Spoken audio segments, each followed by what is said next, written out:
Okay, I am so glad to welcome you, Melanie, to our community conversations for today. This is Melanie Davis-Jones, who is the executive director of Soul Seeds, which is a pretty new in the last couple of years, right? Soul Seeds began in the last couple of years, and yeah, and I know you, Melanie, because you were my mentor in psychic mastery.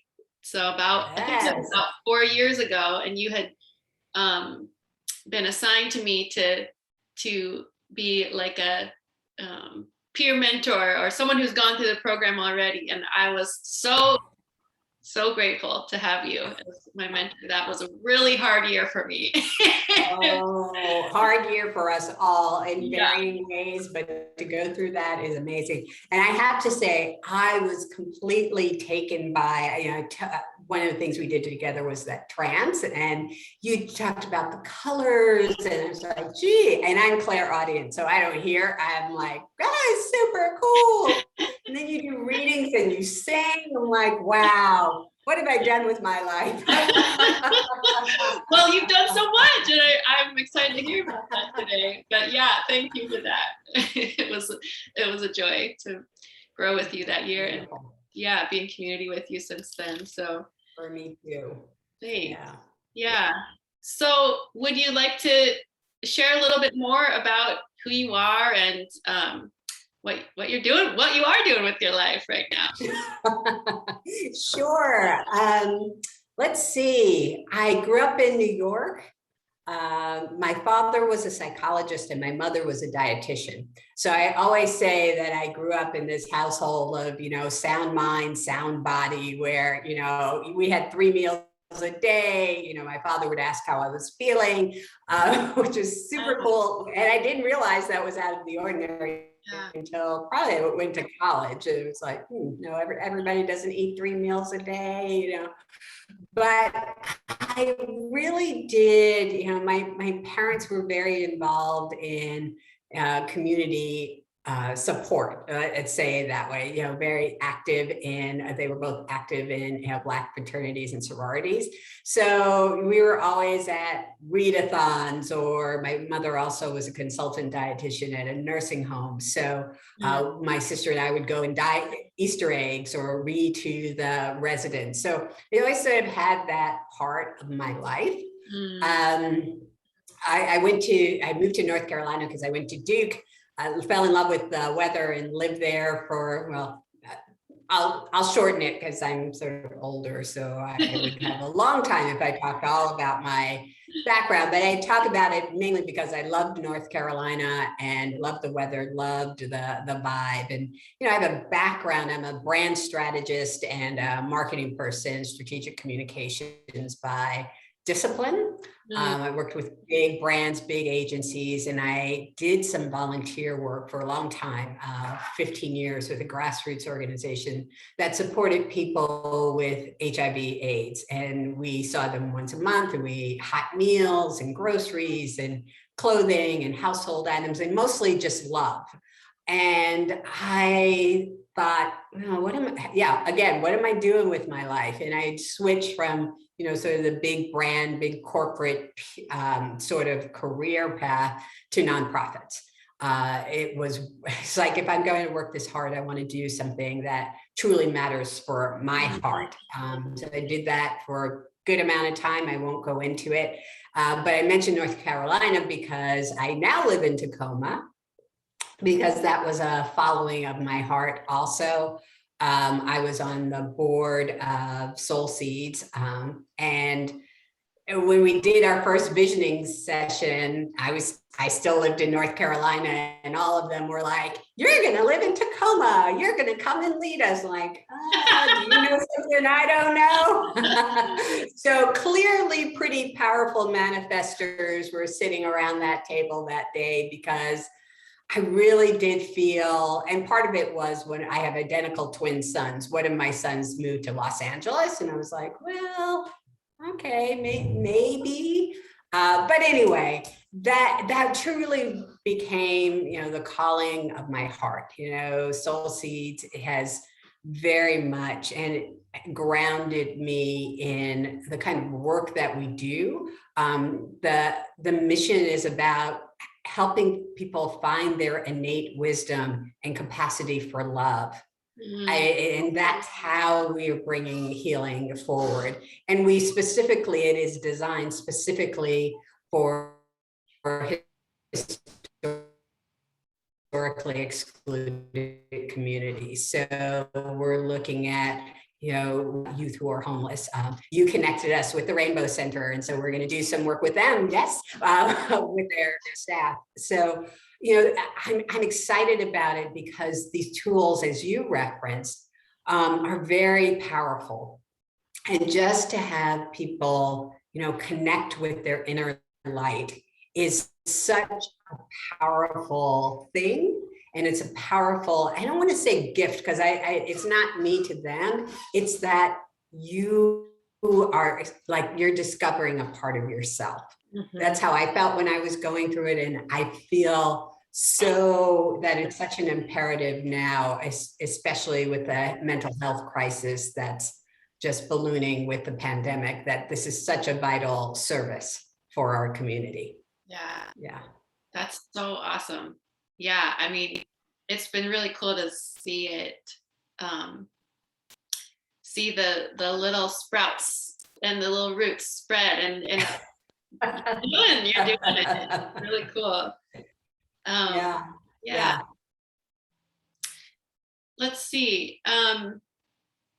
Well, I know we had chatted a little bit. So often how I prompt folks is to share like our list of values, and folks can kind of riff off of which of those really resonate or speak to you. And the word that you came back with, that is, it's kind of funny because it's actually not on our list explicitly, but it was the kind of heart of things, it sounded like that really motivates you in the work that you're doing and have done. And you were alluding to it in your upbringing, I felt, and that word was service. And I'm wondering if you want to speak a little bit about that. Like, what does that word mean for you? Where does it land for you right now? Like, what feels evocative about that as a word that orients you in the work that you're doing? Mm-hmm.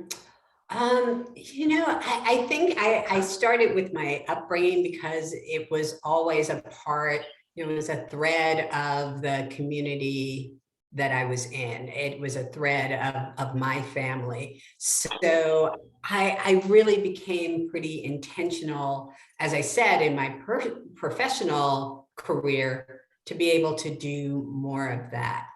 I think service for me, I was also a Sai Baba devotee, and the Sanskrit word for service is seva.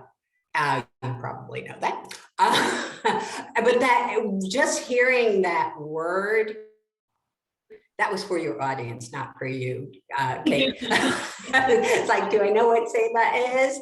I think it's just such a beautiful, beautiful word. That his discipline, the reason I began to do the work with Sai Baba was that it was about, and I want to be sure I get the quote right, hands that serve are holier than lips that pray.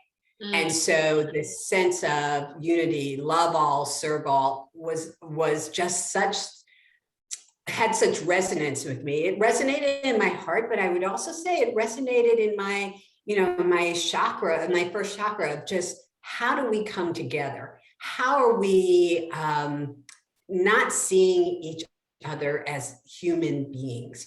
I'll tell you a quick story. When the organization that I mentioned with the people with HIV/AIDS, I'm naturally an introvert. I'm pretty shy. I'm like, I can do it, even because of what I do for a living. I can, sort of present, but I prefer to. You're a professional extrovert. And I walked into the natural introvert. Yeah, that's how I feel. Yeah. I love that. Exactly. I may borrow that. Yeah, I'm a go for professional extrovert. it. And I walked into a room and there were probably 50 people in the room. And I just thought, it wasn't about the HIV AIDS. It was more like, oh, there's a big group of people. And I just started, sort of helping out. And I went up to a gentleman and I said to him, may I get you something to drink? And he looked sort of startled. And I said, would you like iced tea, or do you want, oh, wait, it was the South. So I said, do you want sweet tea or do you want lemonade? And he just, he sort of said lemonade, and I walked back and I handed it to him, and, tears welled up in his eyes. And he said, and I thought I had done something wrong, like what? And he said, no one's ever served me before. No one's ever brought me anything. And now that I have this illness, people barely look me in the eye. So thank you for doing that.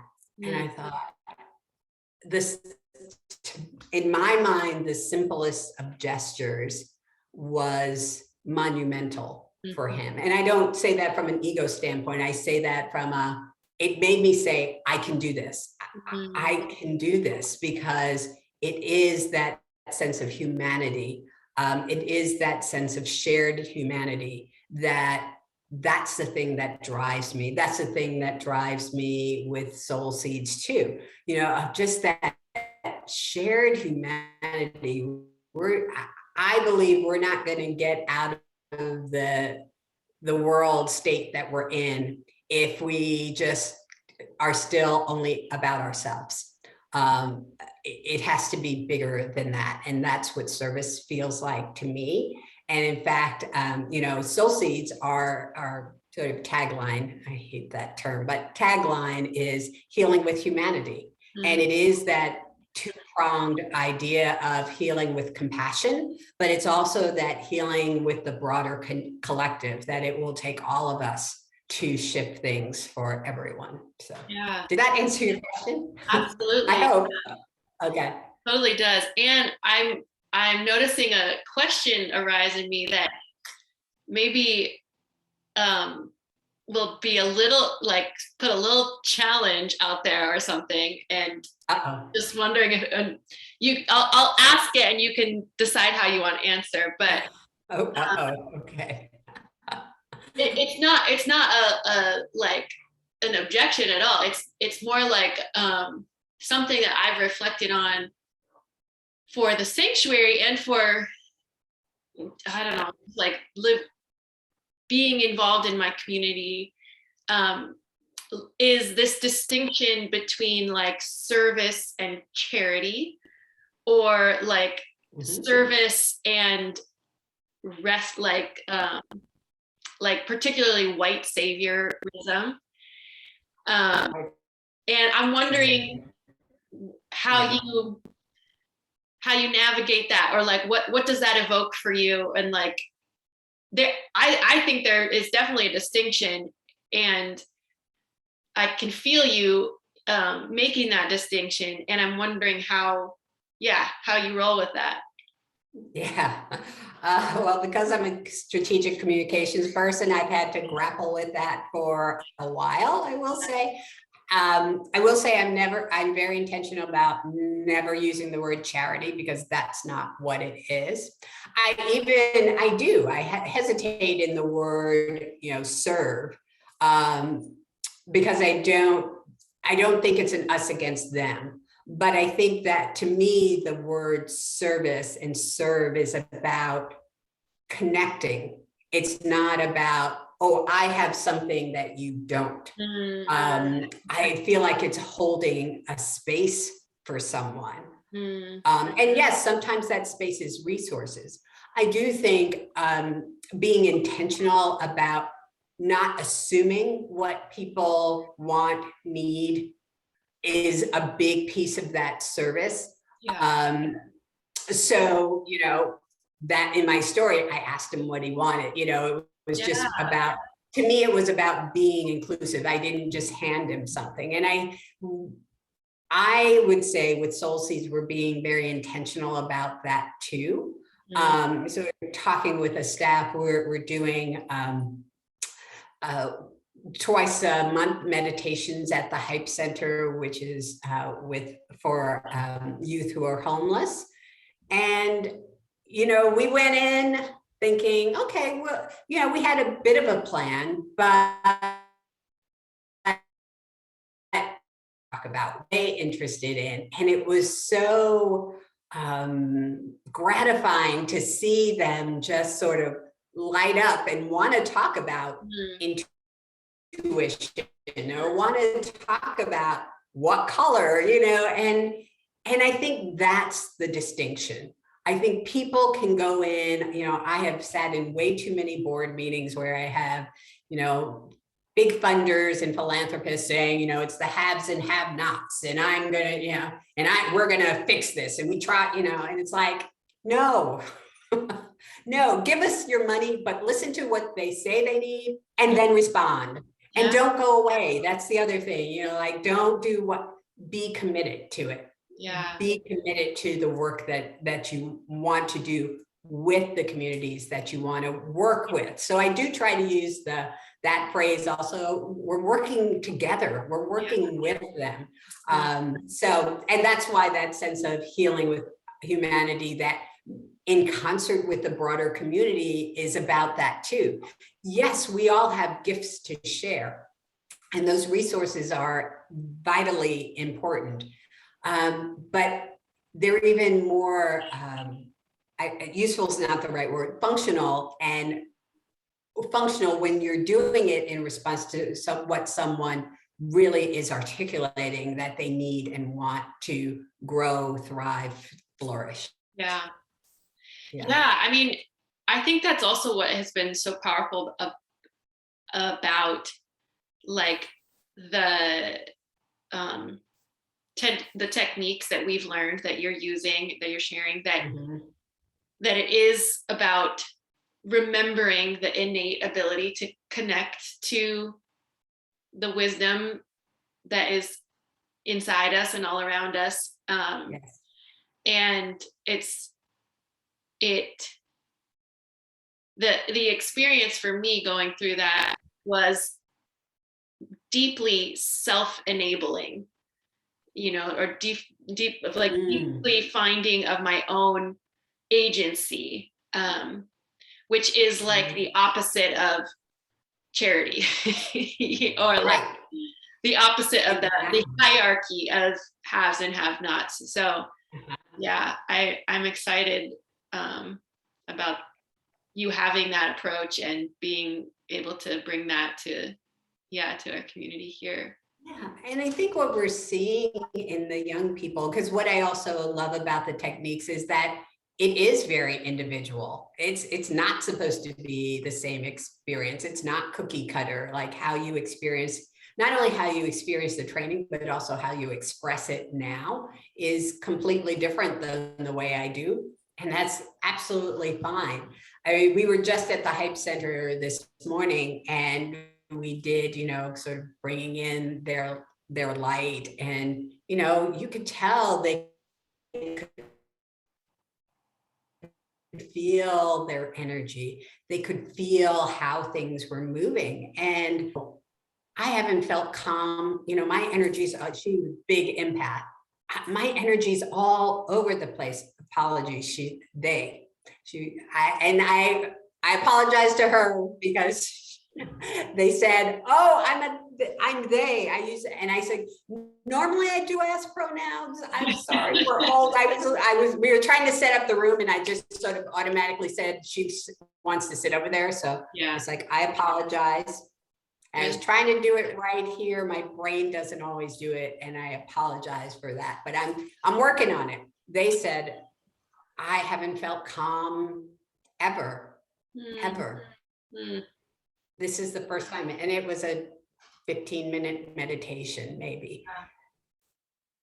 So I think that's what I mean, that it's, in many ways, it's like taking that step, because when we went there the first time, there weren't that many people in, they weren't really engaged. And I think with service, Seva is the way I'd rather say it. With Seva, it's like, it's not about us. It's not about us. We could have been, I wrote about this in my newsletter, we could have been discouraged, we could have been disappointed, but that would have made it about us. And we're like, okay, what do they need? How do we tap into being what they need us to be so that they feel called to this work? And I think that's another thing of service, of Seva, of connecting with your authentic self so that other people can feel that reflected back. Does that make sense? Yep. Yep. Absolutely. Okay. Yeah. I love that. Yeah. Well, okay. We're kind of winding down, but I'm wondering if there's anything you want to leave us with. Like, is there any particular lesson you're learning right now that has felt important, or anything, any particular practice that's felt useful for you during these times that you want to leave folks with? I feel like I'm learning every day, and particularly as we're doing work with young people in particular, just the challenges that they're navigating, so, and how we can be responsive. And I think it is very much about, for all of us, what I had just said, how do you show up authentically? What are you doing in your life that you're, sort of affirming that self-love? Because then when you reflect it back, what they said to me was, people always called me like a freak because I could feel, I was an empath. I could feel all of it. And I'd never met anybody who, they didn't say it exactly this way, but she's like, who got me, who was it as out there as I am. I'm like, that's us. Yeah. And so that sense of me authentically, and Nancy being able to say, this is who we are, and we're holding this space for you to be who you are, whatever that is, it's really pretty powerful. So I think, to me, the practice of getting quiet and really just listening to spirit. I'm a big love person. I'm a Leo. So it's all about, love. I probably have 20 sweatshirts. Yeah. But there's a really cool meditation on our website on soulseats.org. It's at the bottom of the What We Do page, and it's not labeled love, it's like trees too. It's the second one that's about sending love out and then receiving love back in. And it's very simple, but it's very, very beautiful and powerful. And I think for me, that's a practice that anyone can do. And anyone can sort of feel into that, not only sending out love, but also receiving it for ourselves, because that's an incredible gift as well. Sometimes that's harder. Yeah. Yes. Yeah. That's so great. I will definitely link that in the video notes so people can that. Terrific. Thank you.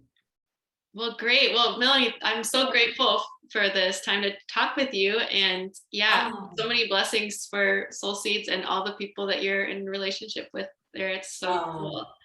Thank you. Thank you. And as I said, we're learning the language. I love that people we're in relationship with. We're older, so we're trying to keep up. You're doing great. We just want you to try, and I see you doing it. So that's great. We appreciate that and appreciate the understanding. Thank you so much. I appreciate the invitation. It's always lovely to connect with you, Kate. You have such beautiful energy, and I just so admire what you're doing. So I appreciate being able to be with you in this way. Thank you. Yeah, thanks so much. Okay.